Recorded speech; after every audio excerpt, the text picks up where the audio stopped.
श्री हरी जगत पिता दूर करी तो व्यथा, ऐका सत्यनारायणाची कथा।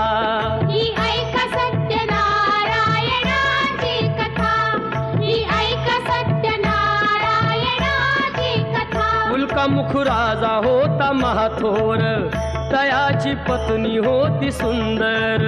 नदी किनारी एकदा त्यांनी घातली महापूजा दोघांनी। आली एक नौका त्याच मार्गानी, नाव भरलेली पूर्ण द्रव्यानी। होती व्यापारी साधू बाण्याची, रीत पाहण्यास आला पूजनाची। उल्कामुख त्यास बोले ऐकावे, व्रत नारायणाचे आचरावे।